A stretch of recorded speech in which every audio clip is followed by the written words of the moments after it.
Who is Jeff Bezos? Jeff Bezos is one of the most influential entrepreneurs of the modern era. He is the founder of Amazon, the company that completely transformed the way the world shops. But his journey didn't start with billions of dollars or global dominance. It started with an idea and a huge risk. Jeff Bezos was born in 1964 in Albuquerque, New Mexico. From a young age, he showed signs of intelligence and curiosity. He loved science, technology, and building things. As a teenager, he even built small inventions and showed a deep interest in space and the future of humanity. He later attended Princeton University, where he studied electrical engineering and computer science. After graduating, he worked on Wall Street in the finance industry. By his early 30s, he had a high-paying, stable job at a prestigious investment firm. For most people, that would have been enough. But in 1994, Bezos discovered something that changed everything. He saw a report showing that internet usage was growing at 2,300% per year. That number shocked him. He realized the internet wasn't just a trend, it was the future. So he made a life-changing decision. He quit his comfortable job and decided to start an online business. Many people thought he was crazy, leaving a secure career to sell products on the internet. In the 90s, sounded risky and uncertain.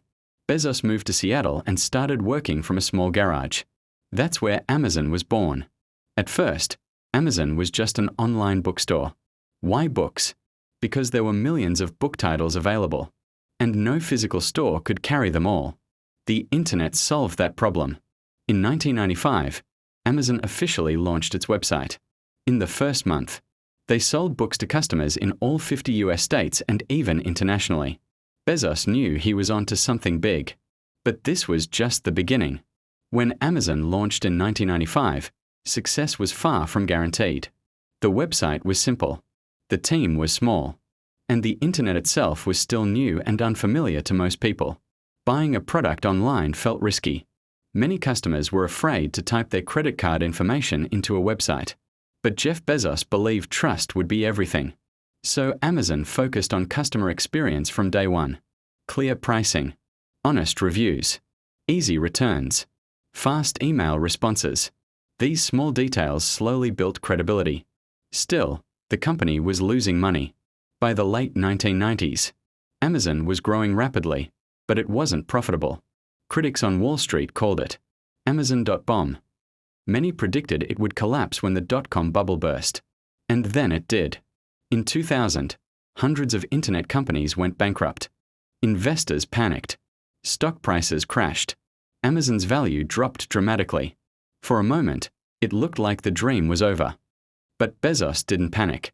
Instead of slowing down, Amazon improved operations. They closed inefficient warehouses, optimized logistics, and cut unnecessary costs. The company became leaner and smarter. And while competitors disappeared, Amazon survived. That survival changed everything. Because once the market stabilized, Amazon was one of the few strong players left. And now, with less competition, growth accelerated even more. The risk that almost destroyed Amazon ended up making it stronger. After surviving the dot-com crash, Jeff Bezos understood something most CEOs never truly accept. Survival is not enough. If you want to dominate, you must build systems that competitors cannot copy. That's exactly what happened at Amazon.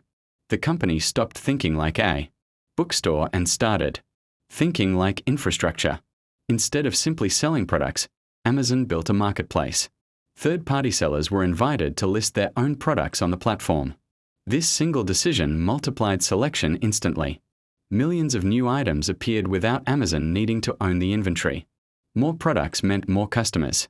More customers meant more sellers. And that created a powerful cycle known as the flywheel effect.